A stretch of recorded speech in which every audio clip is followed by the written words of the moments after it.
excepté Joseph et cette femme.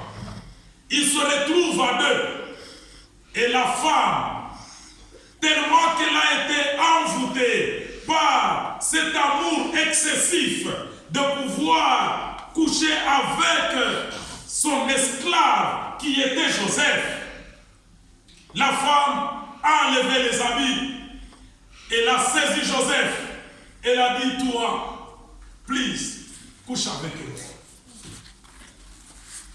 Cela a dépassé Joseph. Joseph la regarde.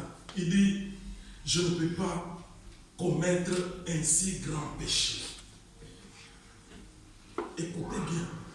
Je ne peux pas commettre un si grand péché.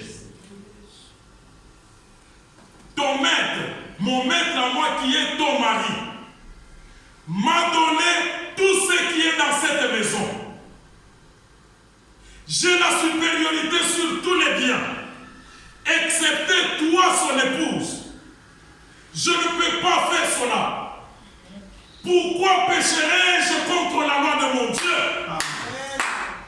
Pourquoi allais-je pécher contre l'Éternel qui m'a délivré des mains de mes frères pendant qu'ils voulaient me tuer?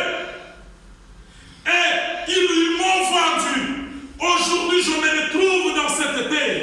J'ai trouvé la grâce de manger le foufou, d'être bien habillé. Pourquoi pécherai-je contre la loi de mon Dieu? Et cette femme, folle qu'elle était, elle dit, couche avec moi. Et je suis sûr que Joseph lui avait dit, comme la porte était fermée, il dit, ok, laissons faire les choses maintenant. Please, dors maintenant et nous allons passer. Au même moment, quand la femme a eu la distraction, qu'est-ce que Joseph a fait? Puisqu'on l'avait saisi au manteau, il a laissé son manteau et il a ouvert la porte.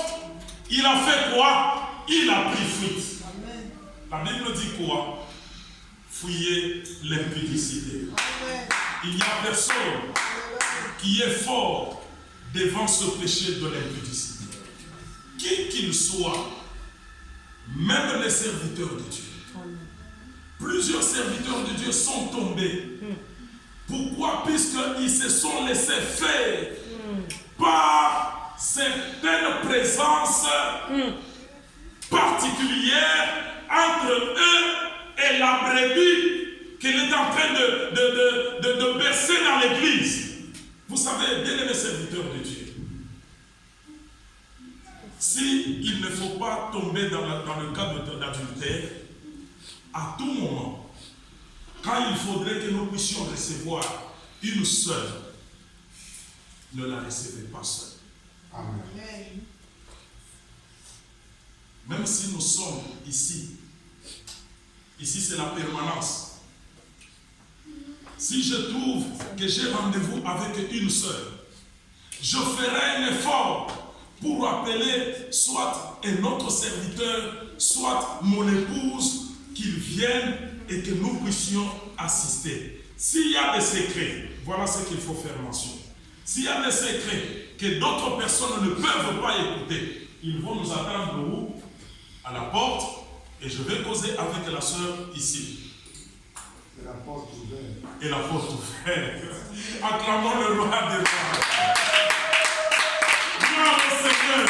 La porte ouverte. Puisque ce cas de l'impudicité, c'est un cas qui est allé toucher même des grands serviteurs de Dieu, des grandes renommées. Je les connais. On les a placés avec les caméras et ils sont tombés, piégés par les femmes. Je prie le Seigneur qu'il puisse nous préserver de ce péché. Amen. Que notre Dieu nous préserve de ce péché. Et que tout celui, une sœur, qui a cette pensée-là de faire chuter un homme de Dieu, que le feu de Dieu soit sur elle. Et le feu de Dieu détruit souvent cette pensée-là de l'impudicité. Joseph a laissé le manteau et il a pris fuite dehors. Quand la femme reste, se voyant maintenant ridicule, qu'est-ce qu'elle a fait? Elle est sortie dehors. Elle a commencé à